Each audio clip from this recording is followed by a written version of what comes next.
마음속에 어려움이 있을 때,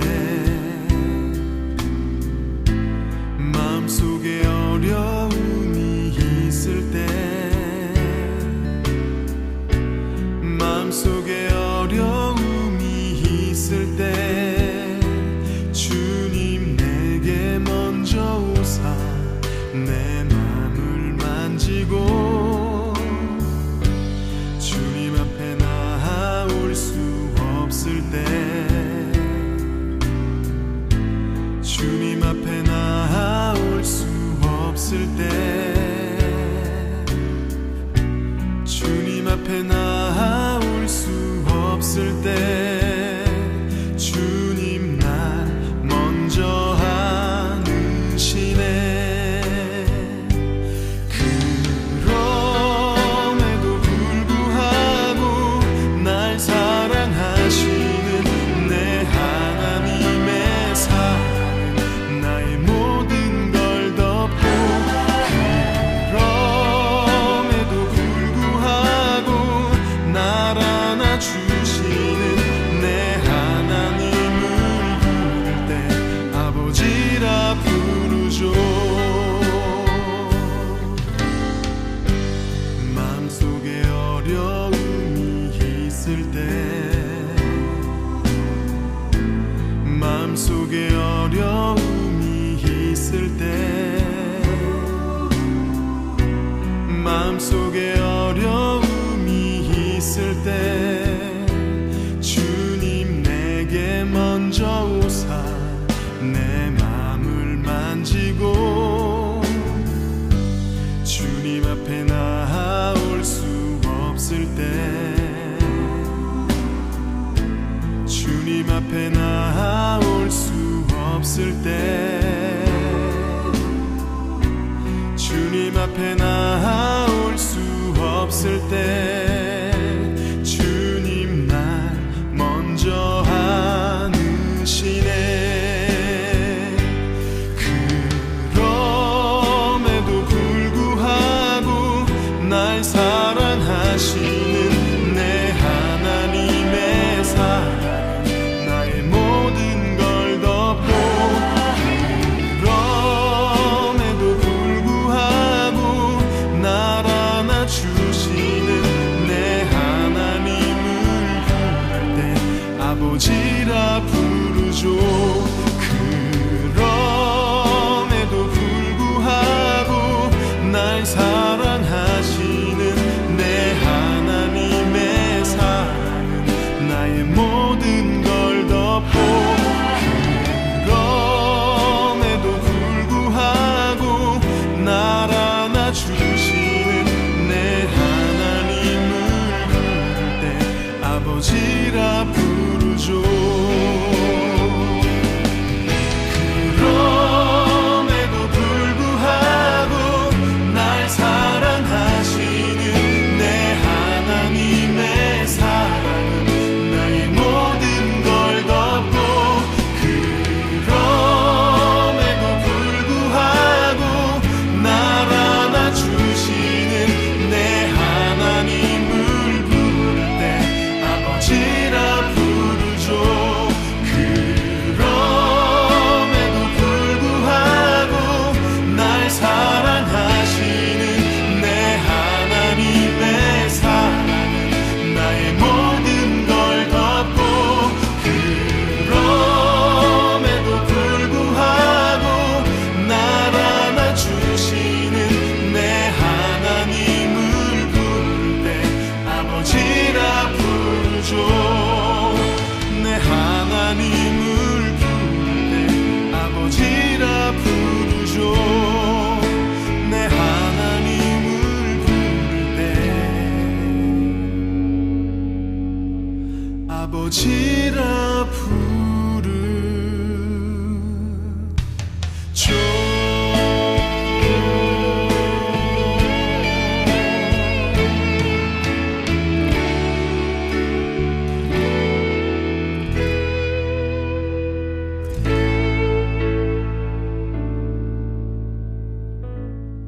마가복음 7장 27절 예수께서 이르시되 자녀로 먼저 배불리 먹게 할지니 자네의 떡을 취하여 개들에게 던짐이 마땅치 아니하니라. 예수님께서 이렇게 얘기한 여자가 이 사람밖에 없죠. 신약 그 복음서에서 예수님이 다니면서 다 모든 사람들을 다 이렇게 연민의 정을 느끼시고 긍휼히 여기시고 사랑하시고 자비하시고 그런 예수님이셨는데 이 여자에게만큼은 꼭 이렇게 말씀을 하셔야 됐나 이런 생각이 들 정도로 이 여자에게 심하게 얘기를 하셨죠. 왜 이렇게 하셨는지는 여러분이 꼭 우리 오전에 성경 공부했던 저 내용을 이해하고 들은 사람들은 이게 금방 이해가 되는 말씀이에요. 그런데 이런 신학적인 배경을 갖지 않으면 이게 이제 어려운 말씀이죠. 왜 이렇게 했을까? 예수님이 괜히 뭐 한번 이렇게 떠보는 것도 아니고 일부러 이렇게 말씀하시는 것은 그 사람에게 굉장히 상처가 될 텐데 그런 여자에게 상처가 될 수 있는 그런 여자에게 이렇게 말씀하셨다고 하는 것은 주님의 그 의도, 그러니까 주님께서 오셔서 꼭 이렇게 말할 수밖에 없었던 어떤 의도를 우리가 깨달아야 된다는 거죠. 그럼에도 불구하고 주님께서는 이 여자의 그 딸을 구출해 줬습니다. 구원해 줬어요. 그러니까 결과적으로는 구원해 줬다 이러니까 그래 구원해 줬구나 이렇게 얘기해서는 안 되는 거죠. 왜냐하면 예수님이 보통 사람들이 이렇게 그 치료해 줄 때는요 직접 손을 얹어서 치료해 주거나 또는 뭐 이렇게 뭘 발라서 치료해 주거나 또는 뭐 말씀을 직접 가서 이렇게 얘기해 주거나 이래서 보통 치료하거든요. 그런데 여기 여자는 찾아가려고 생각하지도 않았고 그냥 네 믿음이 네가 가지고 있는 나를 찾아온 너의 믿음이 너를 구원했다. 너의 딸을 구원할 것이다. 이렇게 이야기하는 것으로 봐서 예수님께서 일부러 다분히 이 내용을 일부러 이렇게 이야기한 것입니다. 이 여자의 그 믿음이 대단했죠.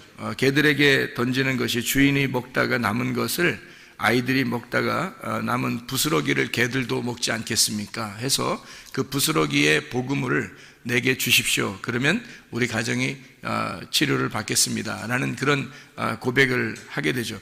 그러니까 예수님이 이제 그 말을 붙들고 네가 그렇게 말했으니까 그러면 그 말 때문에 너의 집이 구원을 받을 거다. 이렇게 되는 거예요. 그러니까 네가 그 말 했으니까 그렇게 말을 했으니까 그 말을 붙들고 그리고 네 딸이 귀신이 떠나가고 병이 고침받을 것이다 라고 얘기한 거예요. 예수님이 직접 가서 치료해 준 거 아닙니다. 이거 잘 성경을 이해해야 돼요. 왜 그랬는지 예수님이 왜 그럴 수밖에 없는지를 여러분이 이해해야 됩니다. 그게 우리가 오전에 성경 공부하면서 우리가 저 단계를 쭉 설명을 했어요. 그게 한때, 두때, 반때, 그리고 나머지 반때, 그리고 7일에, 62일에, 한 일에, 한 일에에서 한 일회가 이제 3년 반, 3년 반이거든요. 그 반때란 말이에요. 3년 반, 3년 반. 이렇게 해서 한 일회를. 그래서 이렇게 나누어져 있는 거기 때문에 가운데 십자가 지시는 그 예수님, 그 십자가 지시기 바로 전에란 말이에요. 그러니까 예수님이 활동하시던 시기란 말이에요. 그 시간. 그때 예수님이 십자가 못 박혀 돌아가시기 전이면서도 그러면서 예수님 십자가 못 박혀 돌아가시고 나머지 3년 반이 남았어요. 그게 다 누구를 구원하는 시간이에요? 유대인들을 구원하는 시간이란 말이에요. 70일회가 예수님이 오신 것은 유대인들을 구원하기 위해서 오신 거예요. 이방인들을 구원하기 위해서 온 게 아니기 때문에 이 사람은 이방인 여자예요. 그러니까 이방인 여자를 자기의 시간 안에 고칠 수가 없는 겁니다. 그러니까 이게 법칙이니까 하나님의 그 규칙을 누구보다도 잘 아니까 아무리 긍휼이 많아도 그분이 막 나서서 이방인들을 쫓아다니면서 구원할 수가 없는 거예요. 유대인들의 그 시간 안에 오셨기 때문입니다. 그러니까 예수님이 일부러라도 이렇게 얘기하는 거죠. 내 자녀들의 떡을, 내 자녀들에게 줄 양식을, 내 자녀들에게 줄 치료를, 내 자녀들에게 주는 그 구원을 너에게, 걔한테 줄 수는 없다는 겁니다. 걔라고 하는 것은 여기서 이 여자가 진짜 막 멍멍하면서 다니고 뭐 이렇게 뭐 주워 먹고 다니고 이래서 그렇게 얘기한 게 아니고 이방인을 말하는 거예요. 이방인에게 내가 온 게 아니라는 거죠. 이방인에게 온 게 아니라 70일의 안에, 다니엘서 9장에 나오는 70일의 안에 온 유대인들에게 구원을 위해서 왔기 때문에 주님은 그 이외에 이방인의 때가 아직 안 왔으니까 이방인의 때는 바울 사도가 나오고 난 다음이 돼야 된단 말이에요. 사도행전 9장 이후가 돼야 된다는 거죠. 그렇게 되기 전이니까 유대인들의 구원, 이때 이방인을 구원할 수가 없는 거예요. 그래서 이 여자에게 자녀의 떡을 개에게 줄 수가 없다, 이방인에게 줄 수가 없다, 그렇게 이야기를 한 거죠. 그래서 이런 배경을 여러분이 알고서 이 내용을 이해하게 되면 정말 주님께서 이걸 미워서 그런 건 아니었구나. 이게 하나의 하나님의 규칙, 법칙 안에서, 그 율법 안에서 예수님이 오셨기 때문에 이 율법을 완성하지 않으면 안 되거든요, 주님이. 그래서 율법을 모두 다 완성을 시켜야 돼요, 주님께서. 율법에 있는 거를. 그래서 이방인을 상대할 수가 없는 거예요. 율법에서는 이방인을 상대할 수가 없거든요. 잘 생각해 봐요. 율법은요, 유대인에게, 이스라엘 백성들에게 주어진 거지 이방인에게 주어진 게 아닙니다. 그러니까 유대인들에게 주어진 이 말씀, 율법을 예수님이 완성을 시켜놔야 이방인에게도 그것이 복음으로 간다는 거죠. 그래서 율법을 완성하고서 이방인들에게 복음이 가기 때문에 그 전에 있는 예수님의 그 시대에는 이런 스르보니게 여인한테는 구원할 수가 없다, 이렇게 말씀하시는 겁니다. 자, 이해를 여러분이 하셨죠? 그러니까 예수님이라고 하는 이분이 사랑을 온전하게, 하나님의 속성이 본질이 사랑인데, 그런데도 불구하고 이렇게 하신 것은 그 시기적으로 예수님께서 그 자기의 그 시기를 정확하게 파악하고 생활하셨다는 것을 볼 수가 있죠. 3년 반을, 그리고 십자문밖에 돌아가시고 나머지 3년 반은 제자들이 그걸 이루게 돼서 이것이 완성이 되면 그때서 이방인의 때가 이루어지고, 지금이 바로 우리에게 이방인의 때예요. 지금 이것도 거의 마무리에 도달했습니다. 이방인의 때도 거의 마무리에 도달했기 때문에요.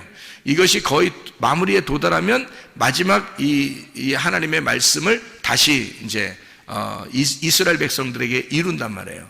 이루고 이방인들을 이제 다 정지가 됐으니까, 끝났으니까, 이방인의 때가 다 끝나면 유대인에게 다시 복음이 들어가고 이방인들의 이제 중지시킨단 말이에요.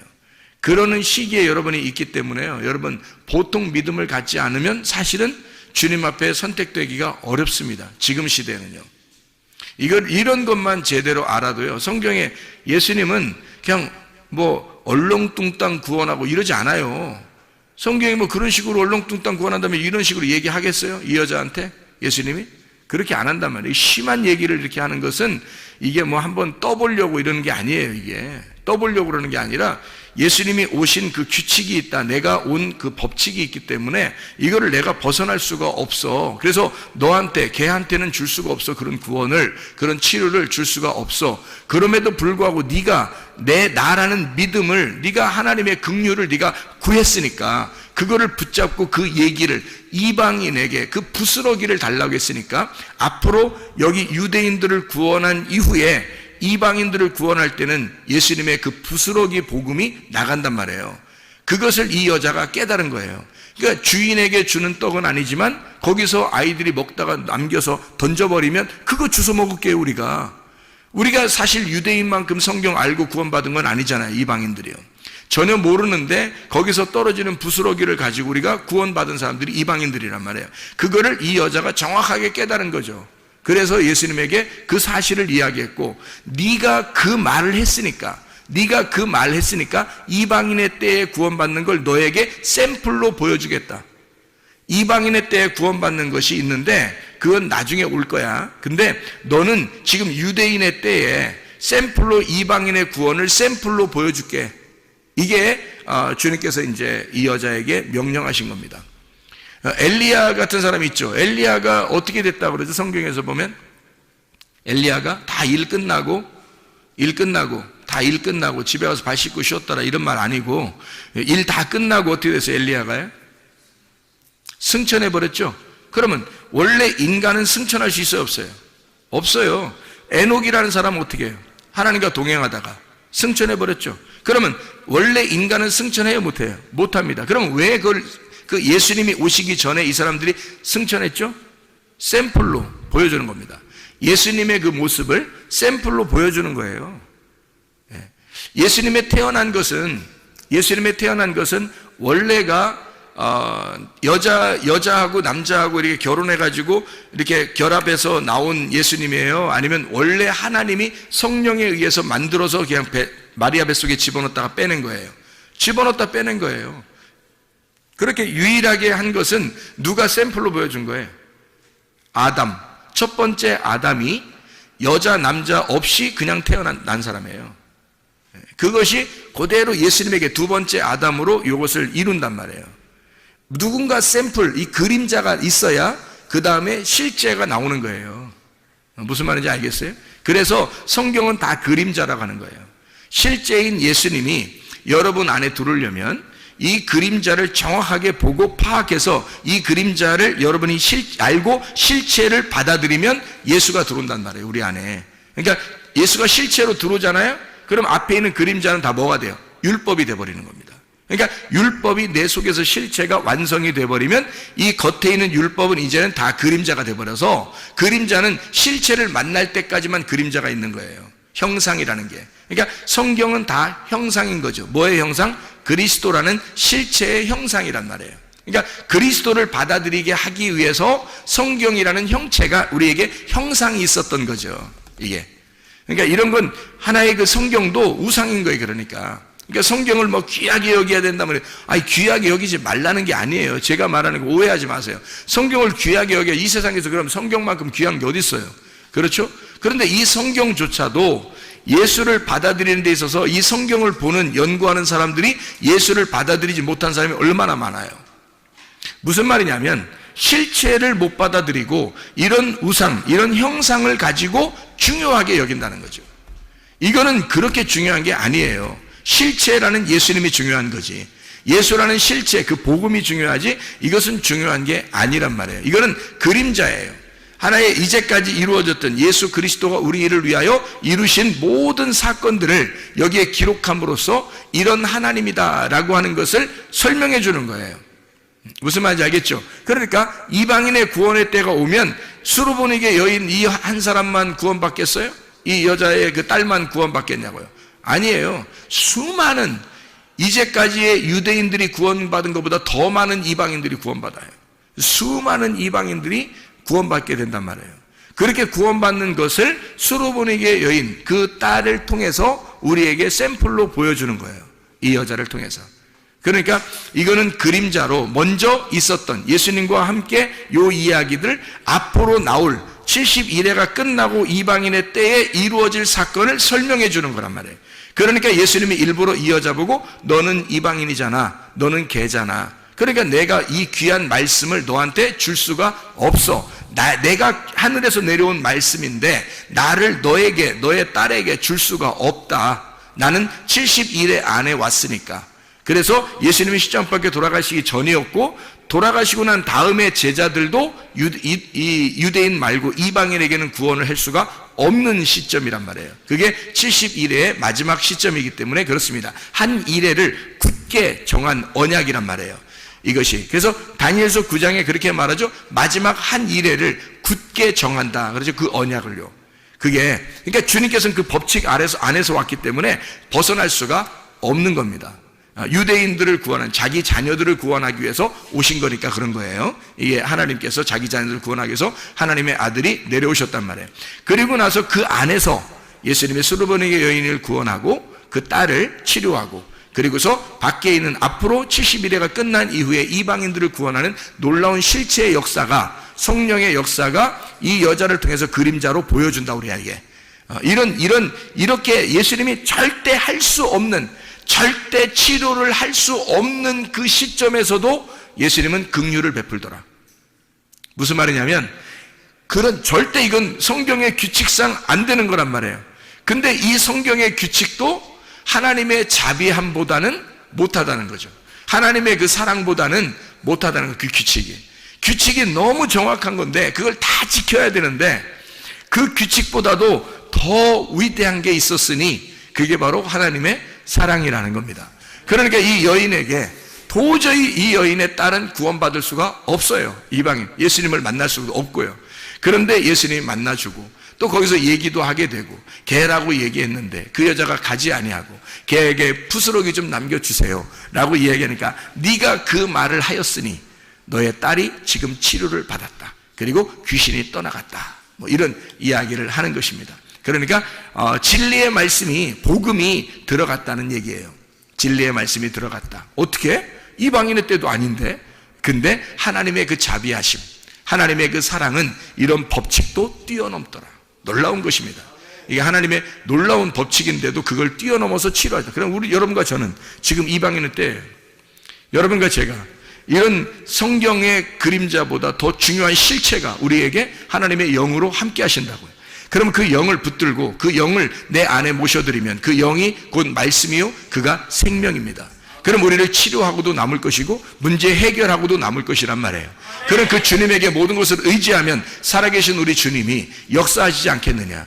정말 간절하게 우리가 이 여인처럼 그렇게 간절한 마음이 있느냐 하는 거예요. 다른 사람 같으면 야 걔야 나는 너한테 도저히 줄 수가 없다. 자네의 떡을 너에게 줄 수가 없다. 그러면 안 되는데 나 꼭 좀 해주세요. 안 돼. 이렇게 하면서 그냥 하면 계속 그러면요 할 수 없이 그냥 갈 수도 있잖아요. 근데 이 여자는 그러지 않았어요. 거기서 멈추지 않았어요. 그래 맞아요. 당신의 오신 것이 바로 그런 법칙으로 오신 것을 제가 압니다. 그래서 나에게 도저히 우리 딸은 구원할 수 없다는 것도 압니다. 그러나 주님 자비를 베풀어 주십시오. 사랑을 베풀어 주십시오. 나를 불쌍히 여겨 주십시오. 끝까지 말씀하는 거예요. 말하는 거예요. 그러니까 주님께서 뭐라 그래? 네가 말했으니까.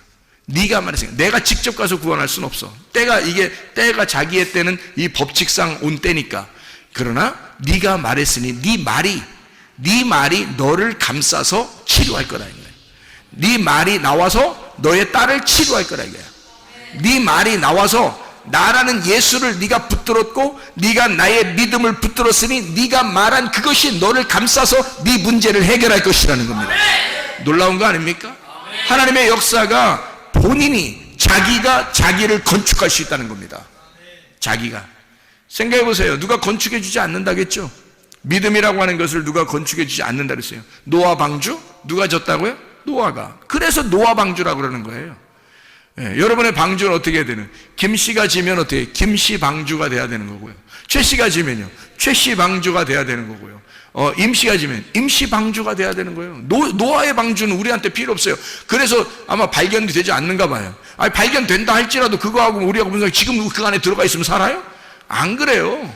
추운데 있대요. 추운데 이 아라라산이 추운데 그 근처에 있대요. 그러니까 지금도 그 안에 들어가 살 수는 없는 거죠. 그게 발견된다 할지라도 우리하고는 전혀 상관없는 거예요. 나의 방주를 지어야 된다는 거지. 나의 믿음으로. 그러니까 주님의 믿음을 내가 믿음으로 나의 방주를 지어서 내가 그 안에 들어가 구원을 받아야 된다. 지금 그게 이방인의 때다. 수로보니게 여인의 그 말이 방주를 지은 거죠. 그 말이 너를 감싸서 네가 그 말씀 안에 들어가 너와 너의 딸이 구원받을 것이다. 놀라운 거잖아요. 하나님의 역사는 이렇게 우리에게 말씀으로 오는 겁니다.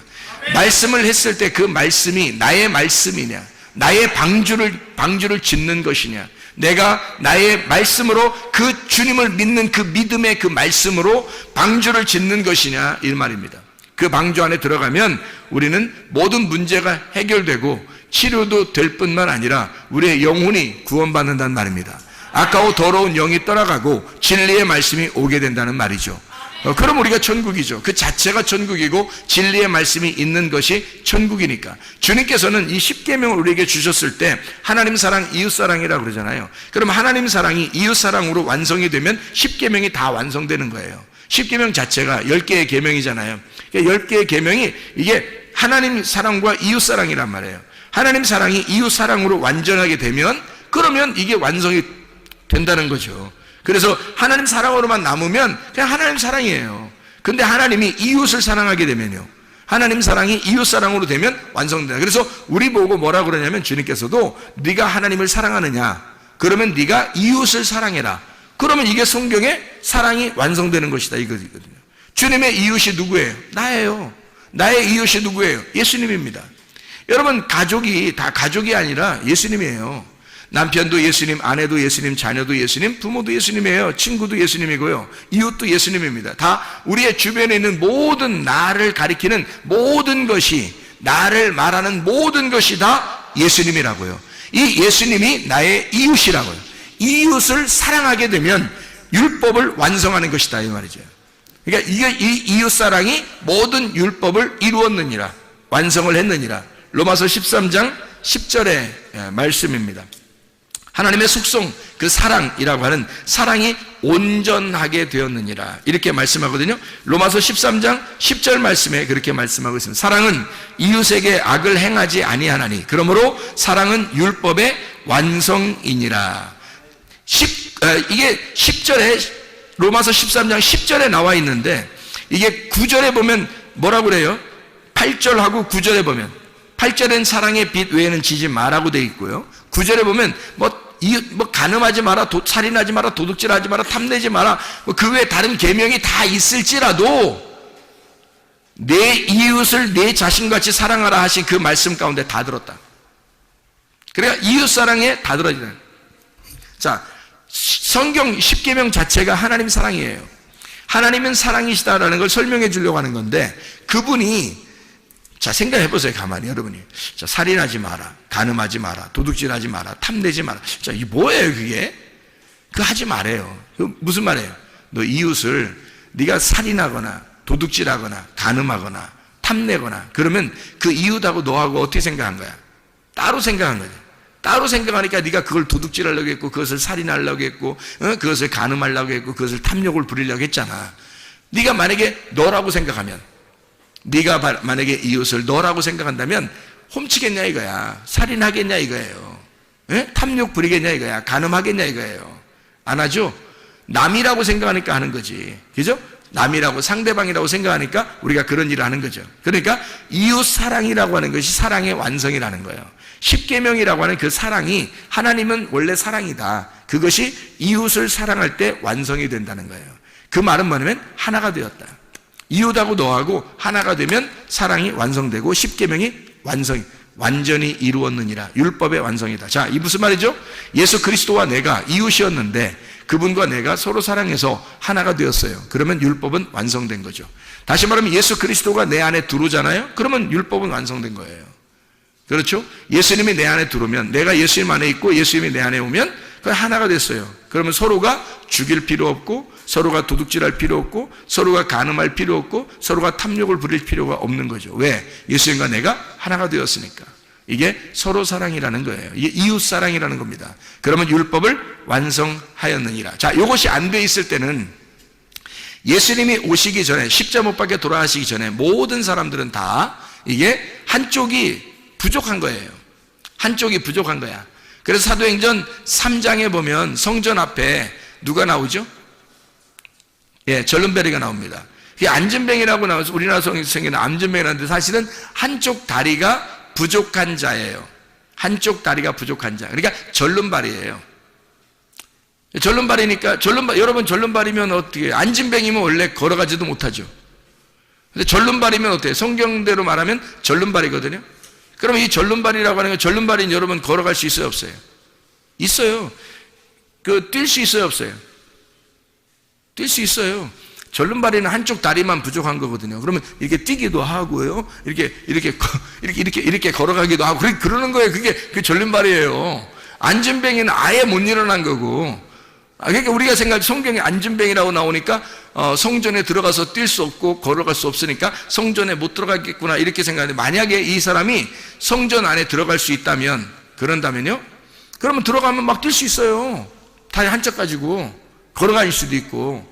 그러면 이 사람이 진짜 완전히 다리가 한쪽이 길어졌는지, 한쪽이 짧았다가 한쪽이 길어졌는지, 아니면 그대 짧은 상태에서 막 그냥 들어가서 뛰었는지 우리는 모르죠. 근데 어쨌든 온전해졌다는 건데, 이게 무슨 말이냐면 이런 거죠. 예수님이 오셔서 십자 못 박혀 돌아가시기 전에는 우리 인간들이 다 성전 안에, 성전은 예수님인데 그 예수님 안에 들어갈 수 없는, 성전 밖에서 성전 안에 들어갈 수 없는 절름발이었다는 겁니다. 한쪽 다리가 짝이 안 맞는 거죠. 절름발이란 말이에요. 짝이 안 맞는 거예요. 이게 짝이 두 개가 똑같이 맞아야 되는데 이게 안 맞는 거예요. 한쪽이 짧아서 안 맞아요. 그러니까 나와 예수님이 안 맞는 거야, 이게 안 맞으니까 성전 밖에서 계속 이게 구걸하고 있는 거죠. 그러니까 구걸하고 있다는 말은 어떻게 좀 도와달라는 거 아니에요? 그죠? 도와달라는 말은 뭐예요? 기도한다는 말이죠. 그죠? 도와달라는 말은 기도한다는 말이에요. 기도해. 뭘 기도했겠어요, 이 사람이? 구걸하는데 뭘 기도했겠어요? 구걸하니까 그게 기도하는 거야, 그게 밖에서 막 구걸하는 거, 기도하는데 뭘 기도했겠어요? 예? 절름발이야, 이 사람이. 그러니까 뭘 기도했겠어요? 내 다리 좀 온전케 할 사람이 있었으면 좋겠다. 내 다리 좀 온전케 해주세요. 자, 소경이 만약에 구걸하고 도와달라고 하고 기도한다면 소경은 뭐라고 기도할까요? 눈 뜨게 해달라고 기도할 것입니다. 그렇죠? 예, 그래서 이 사람은 절름발이란 말이에요. 절름발이니까 어떤 기도를 했을까? 어떻게 구걸했을까요? 나 좀 온전하게, 다리 좀 온전하게 한 짝이 되도록 해주십시오라고 기도했을 거란 말이에요. 그렇게 구걸했을 거란 말이에요. 그죠? 그랬더니 겉으로 실제로 이렇게 다리를 고쳤다 뭐 이런 의미가 거기서 뭐 고쳐져서 어떻게 됐다 이런 의미가 막 자세히 나오는 건 아니에요. 거기에 뭐라고 나오냐면 이렇게 됐어요. 베드로하고 이제 요한이 올라가면서, 베드로와 요한이 하필 성전에 올라갈 때 뭐 두 명만 맨날 다니나요? 다른 사람 안 다니나요? 성전에 올라가는데 오순절 이후에 성전에 갈 때 베드로하고 요한하고 두 명만 들어가요? 다른 사람들, 다른 제자들은 안 들어가나요, 원래? 이상하죠, 그죠? 근데 다른 제자들의 이름이 안 써 있단 말이에요. 왜냐하면 이 두 사람 이름이 쓰여 있는 것은 왜 그랬겠어요? 사도행전 3장에 보면 이해가 돼요. 이 두 사람이 이름을 쓰는 것은 두 사람이 짝이기 때문입니다. 전도할 때도 예수님이 보낼 때 누가복음 10장에 70제자를 이렇게 보낼 때 말이에요. 몇 명씩 보냈다 그래요? 둘씩 보냈다 그랬죠, 그죠? 둘씩. 이게 짝이기 때문에 그래요. 하나님과 나라는 짝, 하늘과 땅이라는 짝, 하늘의 두 개의 짝, 이런 짝이에요. 그래서 짝을 말하는 겁니다. 그러니까 두 명이 짝이에요. 예수님과 내가 짝이에요, 짝. 하나의 짝이라고. 그래서 둘이 하나가 돼야 돼. 그래야 신랑 신부 부부가 되는 거예요. 그러면 그리스도와 내가 하나가 돼서 그게 천국을 이루는 거거든요. 부부 생활이 천국 생활이에요. 그래서 그게. 그러니까 이 짝을 이루는 거란 말이에요. 그러니까 예수님과 내가 짝을 이루는 거. 이 요한과 베드로와 요한이 둘이 이제 짝을 이루어서 올라가는 거예요. 그러니까 이 사람이 절름발이가 가만히 생각하니까 저 사람 둘은 다 짝을 이루어서 올라가는데 나는 짝이 안 맞춰서 다리가 짝이 안 맞았어. 그러니 내가 구하는 거죠. 막 쳐다보면서 당신들은 두 명이 이렇게 가고 짝이 다 이루어졌는데 나만 짝이 안 돼 있어요. 다리가. 이렇게 이야기하는 거죠. 예, 그러니까 이제 베드로와 요한이 뭐라 그래요? 우리는 너에게 실제로 겉으로 이렇게 껍질을 줄 수가 없다. 다시 말하면 금과 은, 이 성전 안에 들어가는 금과 은을 우리가 줄 수는 없다. 다시 말해 이 성전도 다 뭐다? 껍데기다. 이것도 이 껍데기야. 그러니까 내가 너에게 금과 은 이런 거 껍데기 줄 수는 없어. 우리가. 그러니까 우리는 뭘 주냐면 속 내용을 줘야 되겠어. 너에게 알맹이를 줄 수밖에 없어. 우리는 껍데기가 아니라 이 성전이라는 껍데기에 우리가 둘이 짝이 됐다는 것을 우리가 알려주러 들어가는 거니까, 그러니까 이 성전 안에 진짜 너를 짝을 맞춰가지고 들여보내야 되겠다, 우리가. 그래서 우리는 껍데기를 줄 수 없으니까 금과 은이라는 껍데기를 줄 수 없어. 그러니 내가 너에게 예수 이름이라는 알맹이를 줄게. 예수 이름이라는. 예수 말씀이라는 그 진리를 네가 알아야 널 자유하게 되고 다리가 짝이 맞춰지는 거야. 그래서 내가 너에게 예수의 이름을 전달해 줄게. 예수의 이름으로 말하노니 일어나라. 그렇게 말하는 거예요. 그랬더니 이 사람이 벌떡 일어나서 가가지고 막 춤을 추고 그러는 거예요. 두 다리가 온전하게 똑같이 돼가지고 가서 춤췄다 이런 얘기가 없어요, 성경에. 이 사람이 그냥 일어난 거예요. 이제 깨달은 겁니다. 하나님의 말씀을 깨달은 거예요. 복음이 이렇게 되어 있었구나. 예수가 십자가 못 박혀 돌아가시 전에는 짝이 안 맞춰져 있는 한쪽만 오신, 한쪽의 다리만 가지고 오신 그런 예수님이었는데, 내가 불구였는데, 그런데 주님이 십자가 못 박혀 돌아가셔서 예수의 이름이 온전하게 되셨구나. 짝이 되셨구나. 그러면 나는 이렇게 누워서 이렇게 있을 수가 없지. 내가 이렇게 주저앉아 있을 수가 없지. 내가 일어나 성전 안에 들어가 뛰어놀고 찬양하리라. 이렇게 돼버린 거예요. 이게 믿음으로 일어나게 된 거죠. 그러니까 예수의 이름이 오게 되고 그가 믿음으로 일어나게 된 거예요. 예수의 이름을 줬는데 일어나라 했는데 안 돼요. 나 못 일어나요. 나 언제부터 여기 앉아 있는데 내가 못 일어나. 이렇게 하면 돼야 안 돼. 안 되는 거예요, 이 사람. 이거 거기서 예수의 이름을 너에게 주노니 일어나라 하니까 이 사람이 스스로 일어난 거예요. 그죠? 복음의 말씀이 여러분에게 비추어 오면요, 여러분에게 말씀을 이렇게 외치는 자의 소리가 들리잖아요. 외치는 소리가 들리면 이게 뭐냐면 빛이 비추어진 거예요. 이게 빛을 비추는 거야. 세상의 빛을 비춘 거예요. 이렇게 비추어지면 여러분이 그 믿음을 가지고, 그 빛을 가지고 여러분이 일어나야 된다는 거예요. 성전 안에 들어가 뛰어놀고 찬양해야 된다는 것입니다. 이렇게 말씀이 여러분에게 오게 되면 짝을 맞추어져, 하나님은 진리의 말씀으로 나머지 한 짝을 맞추어서 예수 그리스도의 십자가 못 박혀 돌아가신 사실을 여러분이 진짜로 믿으면 우리는 주저앉아 있을 수가 없다는 겁니다. 짝을 맞추어서 그대로 믿음으로 승리하고 일어나셔야 합니다. 그 믿음, 그 예수의 이름이 우리를 일으킬 것이니까. 그럼 우리는 거기서 주저앉아 있으면 안 된다. 짝이 맞춰져야 된다. 그 말이죠. 자, 우리에게 간구하는 것이 있어야 되겠죠. 이 졸름발이 사람처럼 간구하는 게 있어야 돼요. 하나님, 나 살려주세요. 내가 짝이 안 맞는 것 같아요. 하나님, 내가 이런 불구예요. 내가 이렇게 잘못되어 있는 사람입니다. 자, 죄인입니다. 도저히 예수님하고 내가 짝이 안 이루어졌어요. 하나님, 내가 예수님하고 내가 짝이 이루어지도록 하나님 나를 불쌍히 여겨주세요. 라고 수르보네게 여인도, 여기 있는 안진뱅이도, 이 졸름발이 그 남자도, 사도행전 3장에 이 사람도 다 주님께 간구하는 거예요. 하나님에게 간구하는 거예요. 그랬더니 도울 자를 보내셔서, 수르보네게 여인이 있을 때는 예수님이 가셔서 얘기하고요. 그리고 여기에는 이 절름발이에 있는 데는, 여기서는 성전 밖에서 베드로와 요한이 짝을 이룬, 이제는 이방인과 유대인이 원래는 짝이 아니었었는데 예수님이 십자가 밖에 돌아가시고 오순절 성령의 충만이 임한 다음에 그때부터는 이제 짝이 이루어지는 거거든요. 나머지 71회가 다 3년 반이 다 이루어졌거든요. 완성된 상태니까 이제 이것이 짝이 이루어진, 하나님과 우리가 나누어져 있었는데 짝이 이루어지는 사람이 될 것이다. 이것을 네가 진리로 먼저 받아들여라 이거죠. 이 사도행전 3장에 이 절름발이에게도 진리가 들어간 겁니다. 진리가. 그래서 이 사람에게 짝을 맞춰주고 그 짝을 맞춰준 상태에서 이 사람이 그 진리를 받아들이니까 믿음으로 일어설 수가 있게 되었다.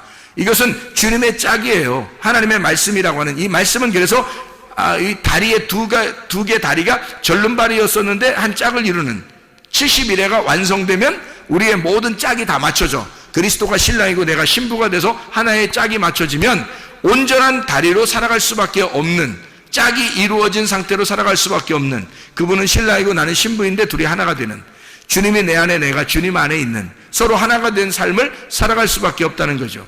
그게 진짜 믿음이라는 겁니다. 그러니까 저쪽에 예수님이 계시고 내가 여기 있어서 주님을 믿어드리는 게 아니에요. 그건 믿음이 아니라는 겁니다. 근본적으로 예수님이 내 안에, 내가 예수님 안에 있는 것 그 자체가 하나가 된 그것이 믿음이라는 거예요.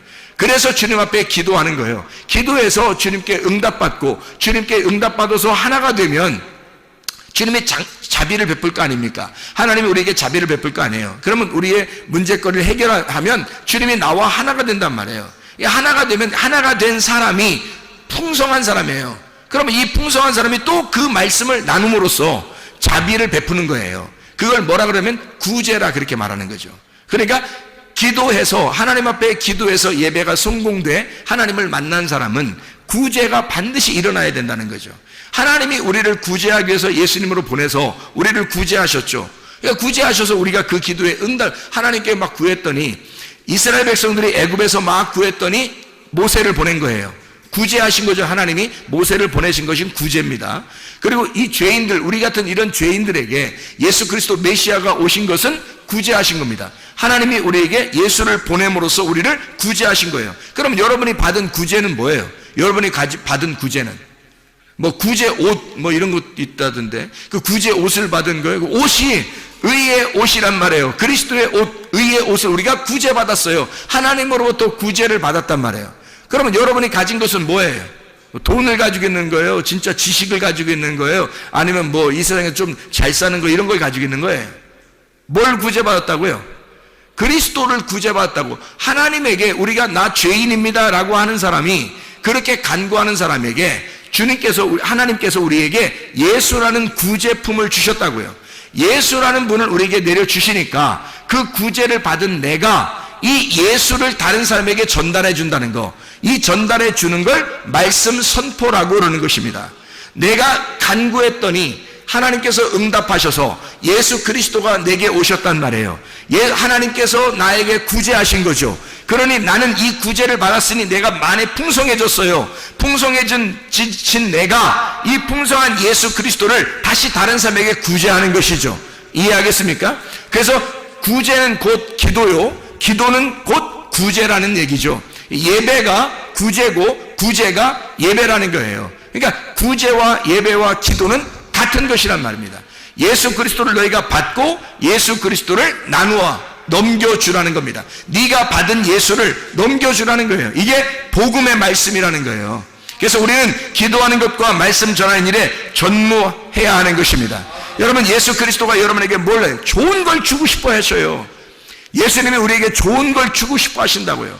이 솔로몬에게 여자는 진짜 받을 수 없는, 자격이 없는, 시간도 아직 되지도 않았던, 이 여자는 정말 구원받을 수 없는 위치에 있는 사람이었다고요. 그런데도 불구하고 하나님의 자비가 발동하면, 하나님의 사랑이 발동하면 뭐든지 해줄 수 있는 거예요.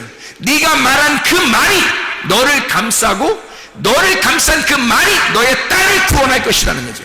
이것은 하나님의 놀라운 자비입니다. 왜냐하면 제가 성경을 알고 성경 이거 쭉 연구해 보면 말해요, 예수님이 도저히 이렇게 이 여자를 구원할 수가 없어요. 그 기간에는 이거는 성경에 율법적으로 율법 안에서 오신 예수가 그렇게 할 수가 없도록 법칙이 그렇게 돼 있단 말이에요.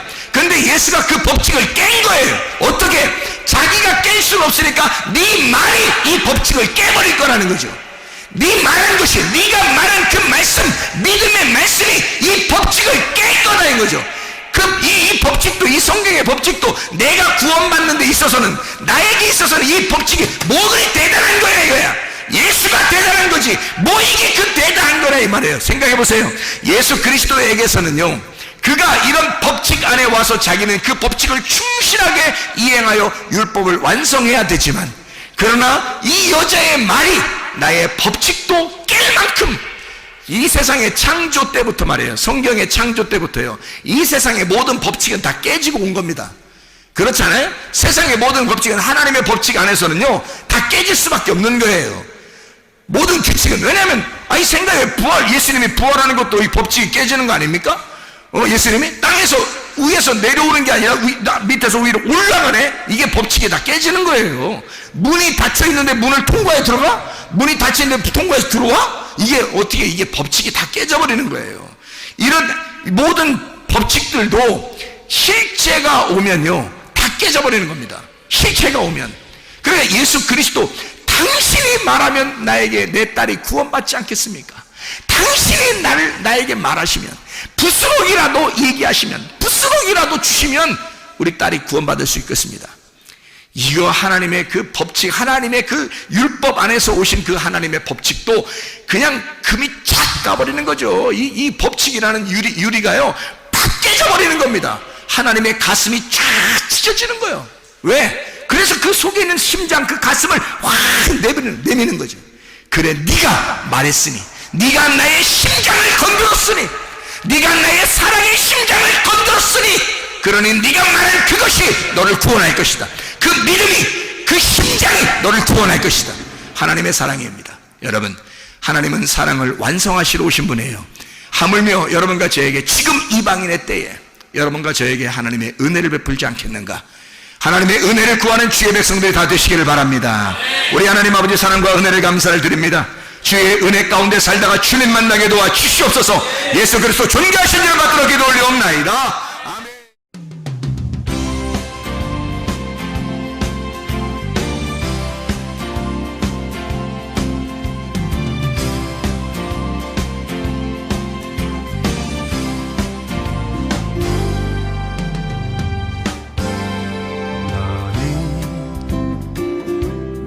너머로 뻗은 나무 가지에 푸른 열매처럼 하나님의 귀한 축복이 삶에 가득히 넘쳐날 거야.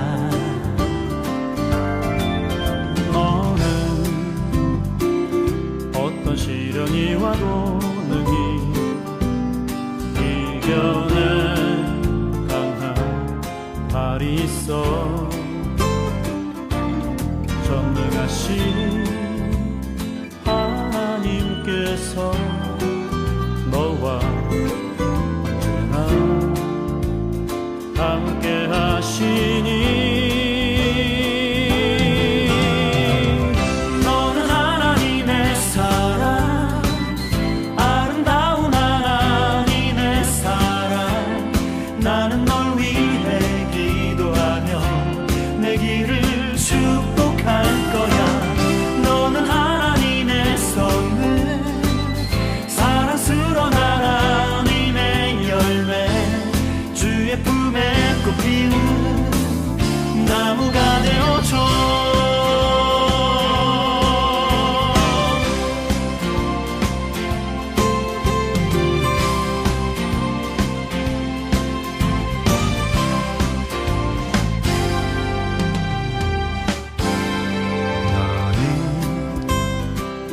담장 너머로 뻗은 나무 가지에 푸른 열매처럼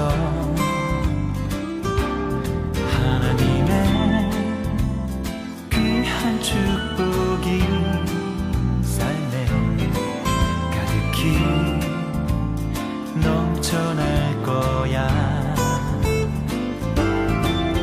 너는 어떤 시련이 와도 능히 이겨낼 강한 발이 있어.